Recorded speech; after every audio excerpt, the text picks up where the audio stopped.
Concepts क्या कह रहे हैं, बहुत ही इंपॉर्टेंट। एमपीएन में ना, एमपीएन बहुत ज़्यादा इंपॉर्टेंट है।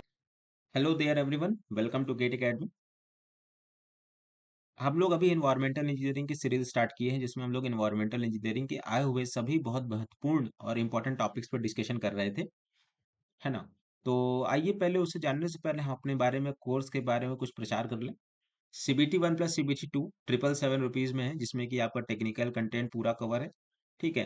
एंड टेक्निकल कंटेंट सारा कुछ इसमें कवर है। एंड CBT 1 में होल नॉन टेक जो भी आप देख रहे होंगे, RRBJE का जो सिलेबस है, उसको हम लोग पूरा इंक्लूड करके आपके सामने बहुत ही चीप और बहुत एफोर्डेबल और बहुत ही क्वालिटी कंटेंट आपके सामने लाए हैं।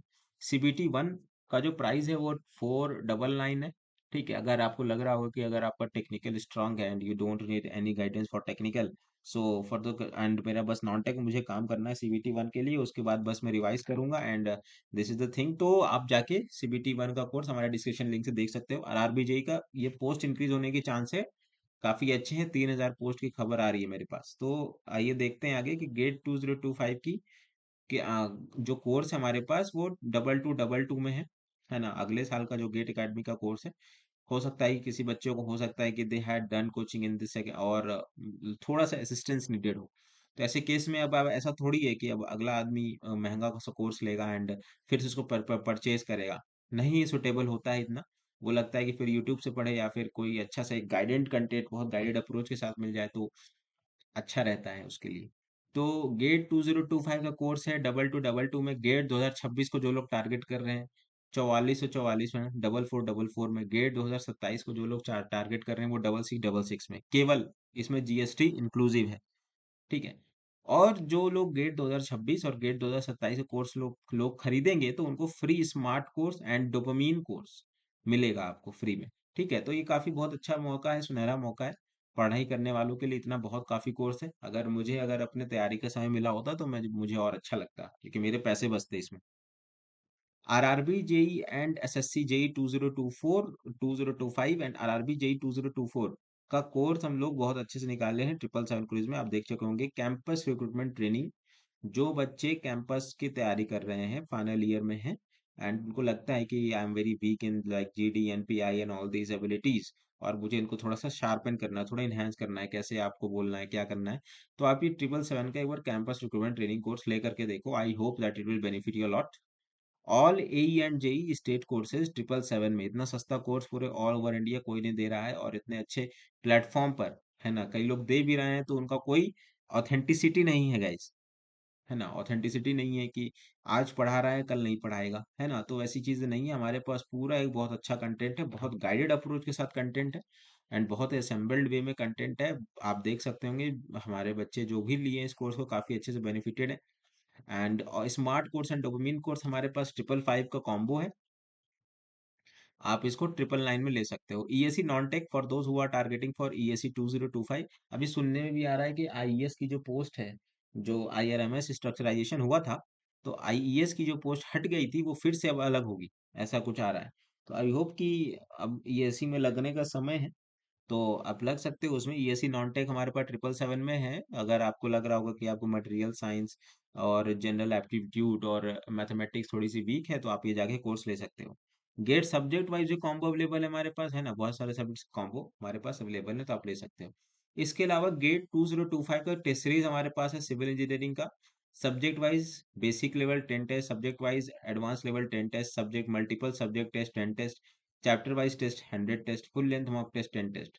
इतना टेस्ट है, आप इसको करिए, और करिएगा तो कॉन्फिडेंस खुद ब खुद अपने अंदर आएगा। और 3 4 कोर्स कोचिंग्स के टेस्ट सीरीज आपको लेना है, बिकॉज बिना इतना किए आपके टेस्ट सीरीज में आपके उसमें मार्क्स नहीं आएंगे।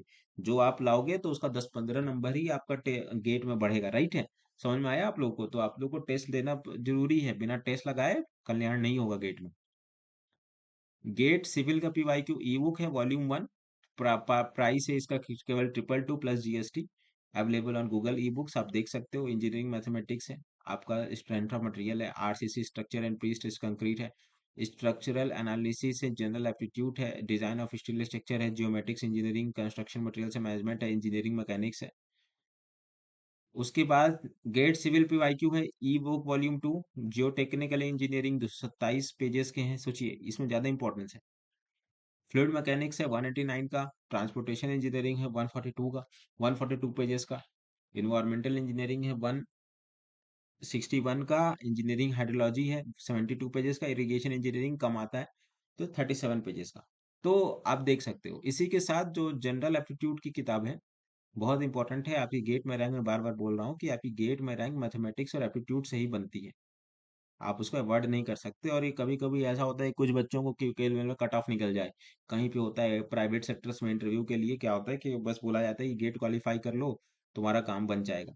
तो जो गेट क्वालिफाई बच्चे हैं तो जिसको गेट क्वालिफाई करना है ना, वो मैथमेटिक्स और एप्टीट्यूड ही करके चला जाए और थोड़ा बहुत एक दो सब्जेक्ट्स करके चला जाए, तो उसका काम बन जाता है। कम से कम एनआईटी तो मिल ही जाएगा 40 नंबर पे। ठीक है, तो आप जाके फिर उसमें प्लेसमेंट कर सकते हो और आपका थोड़ा सा जो बेरोजगारी का टेंशन है वो नहीं रहता है। ठीक है, तो चलिए आगे बढ़ते हैं। हम लास्ट सेशन में हम देखे कि water demand and it's source में क्या क्या चीजें हमने पढ़ा काफी डिटेल में, जैसे कि हमने domestic water demand 135 litre PCD, industrial water demand 40 litre PCD, public use 25 litre PCD, fire demand 15 litre PCD, losses water length है 55 लीटर, और टोटल डिमांड ऐसे आ रहा था 270 लीटर पीसीडी का। जो लोग नए हैं इस वीडियो को देख रहे हैं उनके लिए मैं बता रहा हूँ, आईएस कोड का डोमेस्टिक वाटर डिमांड कितना, आईएस कोड क्या कह रहा है, डोमेस्टिक वाटर डिमांड जो है 135 लीटर पीसीडी से 225 litre PCD, EWS and LIG है 135 litre PCD, 335 litre PCD, higher income groups के लिए। फाइव डिमांड फॉर्मूला हमने पढ़ा था कि कुचलिंग्स फॉर्मूला है, बहुत ही फेमस आजकल, 318 अंडर रूट पी है, फ्रीमैन से 1136 पी बाय 5 + 10, बोस्टॉन है 5663 under root P, National Board of fire underwriters formula है for P less than 2 lakh, तो उसके लिए क्या फॉर्मूला है बच्चों, 4637 अंडर रूट पी 1 - रूट पी/100, तो इसको आपको अकाउंट करके रखना है। हमने देखा कि मैक्सिमम डेली डिमांड क्या है, एवरेज डेली डिमांड क्या है, सॉरी, मैक्सिमम डेली डिमांड क्या है, एवरेज डेली डिमांड क्या है, मैक्सिमम आवरली डिमांड क्या है, इसके बारे में आपको पूरा एनालिसिस होना चाहिए आपके पास। ठीक है, बहुत सारे एमसीक्यूज आएंगे कि आपसे पूछे जाएंगे कि क्या है, तो आपको इसके काउंट करके रखना है। Arithmetic increase method, population forecasting methods है ना हमारे पास, अरिथमेटिक इंक्रीज मेथड हो गया, इंक्रीमेंटल इंक्रीज मेथड हो गया, इसका फॉर्मूला और इसका न्यूमेरिकल आपको पूरा पता होना चाहिए। ठीक है, increasing rate of growth method है, लॉजिस्टिक कर्व मेथड है, ग्राफिकल मेथड है, ये सारा आपको काउंट करके रखना चाहिए। उसी के साथ मैक्सिमम डेली डिमांड का जो फॉर्मूला है 1.8 into average daily demand, and maximum hourly demand is equal to 1.5 into average hourly demand of maximum day, equal to 1.5 into maximum daily demand by 24, 1.5 into 1.8 into average daily demand by 24। ठीक है, तो इसको आप previous lecture से देख लेना, assess कर लेना कि मैंने इसको कैसे एक्सप्लेन करा था। ये रेशियो है तो इसको आप देख सकते हो। ठीक है, एंड पीक फैक्टर का पॉपुलेशन ये था। अब हम लोग आते हैं अगले सेशन पे, अगले चैप्टर पे, फिजिकल पैरामीटर्स बहुत इंपॉर्टेंट है। फॉर इन्वायरमेंटल इंजीनियरिंग आपके पास 10,000 आईएस कोड 10,500 का पूरा एक प्रिंट आउट होना चाहिए। ठीक है, वो पूरा याद होना चाहिए आप लोग को, क्वेश्चंस उसमें कहीं कहीं से पूछे जाते हैं। क्या है टॉपिक, फिजिकल पैरामीटर,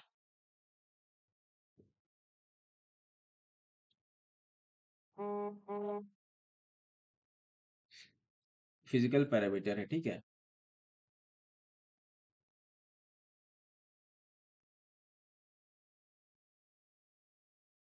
तो उसको आप लोग अकाउंट कर सकते हो। फिजिकल पैरामीटर में क्या क्या चीजें आती हैं, suspended solid,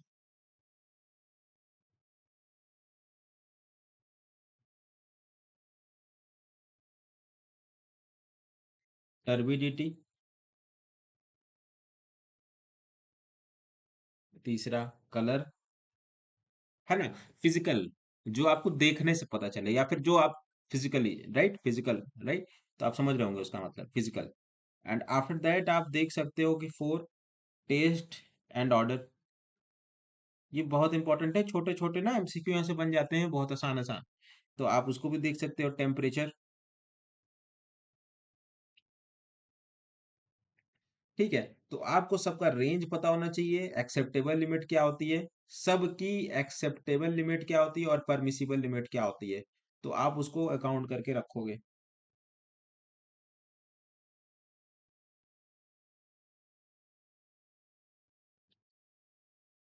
acceptable limit, permissible limit, suspended solid, turbidity, colour, taste and odour, temperature, है ना। तो ये सारी चीजें आपको काउंट करके रखोगे। जैसे सस्पेंडेड सॉलिड का मैं आपको बता दूं कि जिसकी रेंज रहती है कितना रहती है, 30 mg/लीटर, है ना। तो वो उसको आपको देखना पड़ेगा कि not more than that. Turbidity आपका कितना रेंज उसका होना चाहिए, 1 से 5 NTU के बीच में। NTU क्या था, अच्छा इसमें बहुत सारी चीजें हैं टर्बिडिटी में। आपका टर्बिडिटी रॉड है, जैक्सन टर्बिडिटी मीटर है, बेलीज टर्बिडिटी मीटर है, नेफ्लोमीटर है। तो इसको आपको सारा अकाउंट करके रखना है कि किस, एक होता है कि in the direction of rays डालते हैं तो क्या होता है, और परपेंडिकुलर डायरेक्शन ऑफ रेज डालते हैं तो क्या होता है, वो आपको पता होना चाहिए। कलर 5 से 15 हेजन, हेजन यूनिट में हम लोग लिखते हैं ना, 5 से 15 हेजन। टेस्ट एंड ऑर्डर, टॉन, है ना। थ्रेशोल्ड अदर नंबर इसको लिखते हैं। टेम्परेचर हो गया तो इसका होता है 10 से 25 डिग्री सेल्सियस तक एक डिसेंट वाटर की वो होती है। ये सब सारा कुछ हम अपने मन से नहीं बता रहे, कोई भी अपने मन से नहीं बता रहा है। IS कोड है, IS 10,500। Okay, so you have to get through it very deeply, you can't avoid it. ठीक है, तो this is the thing that you have to go through. And उसके आगे जब हम लोग केमिकल, ये तो हम फिजिकल पैरामीटर, अब हम केमिकल परिदृश्य की बात करेंगे।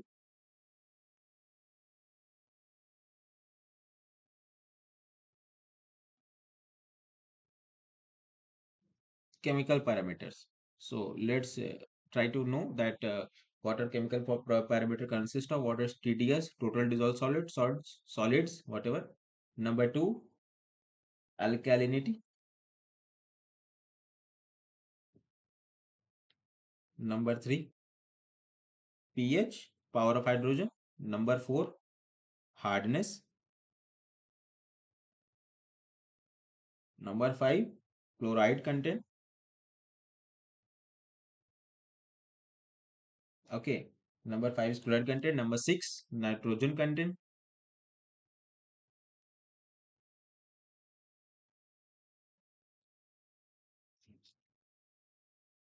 Number seven, fluoride content. सब पूछ जाती है, सबकी परमिसिबल एक्सेप्टेबल वैल्यू क्या होती है। नंबर एट, डिजॉल्व ऑक्सीजन कैसे निकालते हैं, क्या टेस्ट होता है, क्या इसमें टाइटेंट यूज करते हैं, क्या क्या इंडिकेटर यूज करते हैं, ये सब सारा चीज आपको पता होना चाहिए। Dissolve oxygen. Number nine, chemical oxygen demand हो गया। और हाँ, तो ये से सारी चीज आप लोग देख सकते हैं, इसको आप लोग नहीं कंसिडर करते तो बड़ी बेटर है। तो जब टोटल डिजॉल्व सॉलिड की आप लोग बात करते हो तो इसका 500 से 2000 ppm होता है, राइट।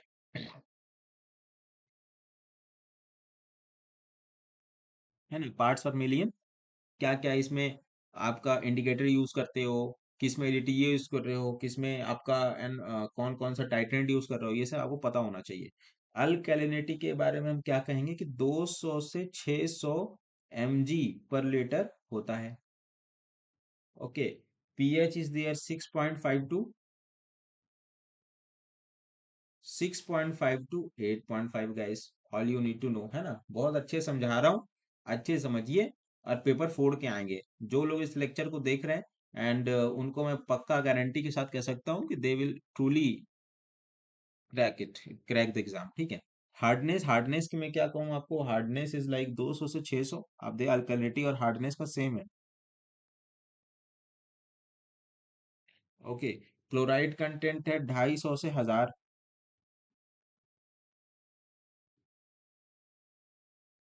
नाइट्रोजन, चार प्रकार का नाइट्रोजन है। फ्री अमोनिया, फ्री अमोनिया हो गया।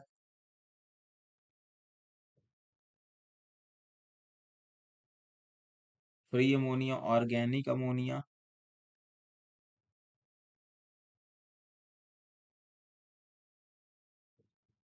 Nitrite, nitrate. Okay, so what you have to do is you have to go through all this concept, ये सब कॉन्सेप्ट्स क्या कह रहे हैं। बहुत ही इंपॉर्टेंट डिस्कशन चल रहा है guys, and you can't miss to avoid it. ठीक है। ओके, अब उसके बाद हम लोग फ्लोराइड कंटेंट की बात करते हैं कि इसका एक्सेप्टेबल लिमिट क्या रहता है और रिजेक्शन लिमिट क्या रहता है। तो 1 mg से 1.5 mg/लीटर। ठीक है, तो उसको आप लोग देख लेना है, काउंट कर लेना। ठीक है, डिजॉल्व ऑक्सीजन कैसे निकालते हैं हम लोग, है ना। तो उसको ब्राउन प्रेसिपिटेट आता है ब्रिंकलर्स मेथड से, तो उसको आपको देखना है। ठीक है, इसके साथ एक बहुत इंपॉर्टेंट टेबल अटैच कर रहा हूँ यहाँ पे, कि इसमें ज्यादा टेम्परेचर के साथ साथ डिजॉल्व ऑक्सीजन की लिमिट, टेम्परेचर के साथ साथ 0 degree Celsius, 20 degree Celsius, 30 degree Celsius. कितना होता है 0 डिग्री सेल्सियस पे, कितना सैचुरेटेड डिजॉल्व ऑक्सीजन होता है? 14.62।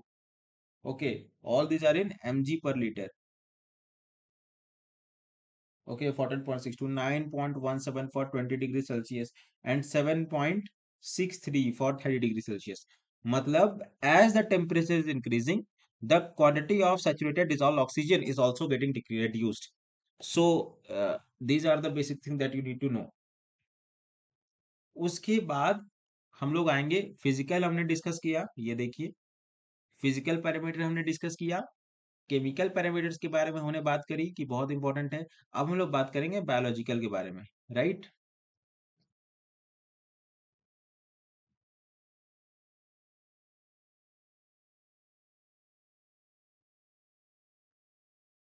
बायोलॉजिकल पैरामीटर्स, तो क्या क्या पैरामीटर्स होते हैं हमारे पास, हमारे क्या, हम लोग क्या इसमें डिस्कस करेंगे? बेसिकली हम लोग क्या इसमें डिस्कस कर रहे हैं? हम लोग इसमें डिस्कस कर रहे हैं टेस्ट फॉर कैलिफॉर्म पैथोजेनिक बैक्टीरिया क्या होते हैं, राइट। कौन सा बैक्टीरिया होता है, वायरस होता है, पैथोजेंस क्या होता है, किस पैथोजेनिक बैक्टीरिया क्या क्या होते हैं, है ना। सबके प्रकार की कौन कौन सा बैक्टीरिया क्या होता है, वायरस क्या होता है, और प्रोटोजोआ क्या होता है। सबका एग्जाम्पल आपको पता होना चाहिए गाइस।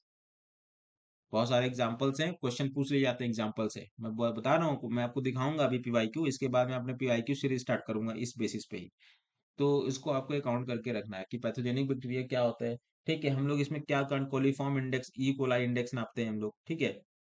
ई कोलाई के बारे में हम लोग देखते हैं। ठीक है, टेस्ट फॉर कोलिफॉर्म कैसे करते हैं?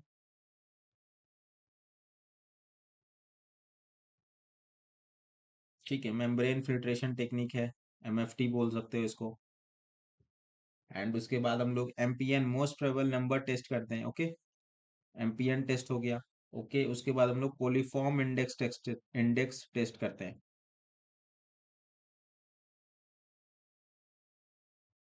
Coliform index test, okay. So these are the things, है ना। इसके बाद जो एमपीएन में ना, एमपीएन बहुत ज्यादा इंपॉर्टेंट है यहाँ पे। हालांकि ये सारे एमसीक्यू में पूछे जाते हैं, but MPN plays a very important factor here. MPN बार बार पूछा गया है। तो एमपीएन में कुछ फेजेस होते हैं गाइस।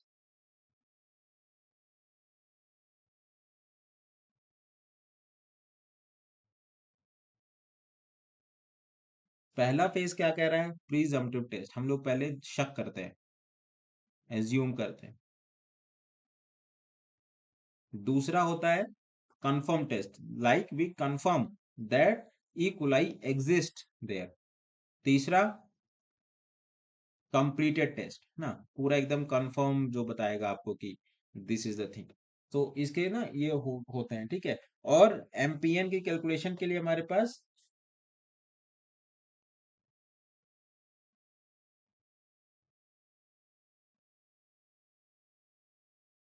एमपीएन की कैलकुलेशन के लिए हमारे पास कुछ चीजें होती हैं। बाई एमपीएन टेबल से हम लोग कर लेते हैं,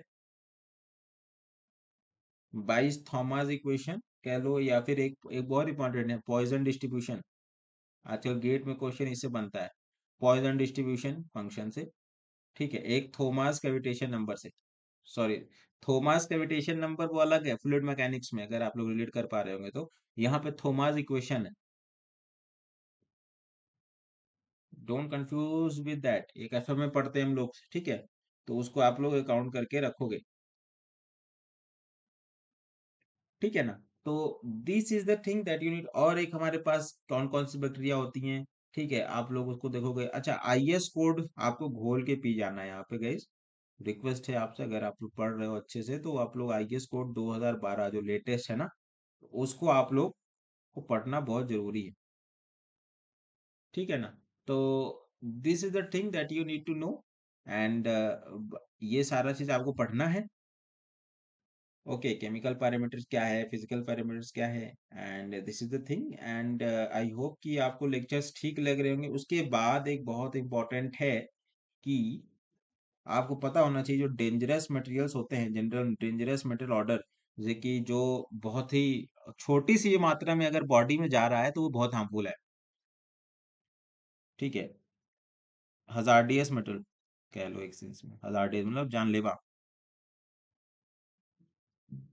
कैडमियम हो गया, मरकरी हो गया, कैडियम हो गया, मरकरी हो गया, पीबी हो गया, आर्सेनिक हो गया। आर्सेनिक से आजकल एक क्वेश्चन आता है कि आर्सेनिक से एक क्वेश्चन आता है कि आजकल एक पार्किंसन नाम की डिजीज आई है, तो आर्सेनिक की वजह से ही होता है। तो उसको आप लोग, क्रोमियम हो गया, निकेल हो गया, है ना, क्रोमियम हो गया, मैग्नीज हो गया। तो these are things that you need to know, है ना, कौन कौन सा टॉक्सिक है, कौन कौन सा नहीं है। तो ये सब सारी चीजें आपको अकाउंट करके रखनी है। एंड आई होप कि आपको सेशन मेरा सही लग रहा है। एंड सेशन तो मैं सही पढ़ा रहा हूँ, मुझे खुद पता है कि ये सारे इंपॉर्टेंट टॉपिक्स आते हैं एग्जाम में, डायरेक्ट उठ के आ जाते हैं। And you need to go through and you need to account it। ठीक है। तो मिलते हैं अब अगले सेशन पे, तब तक के लिए सायोनारा। Thank you.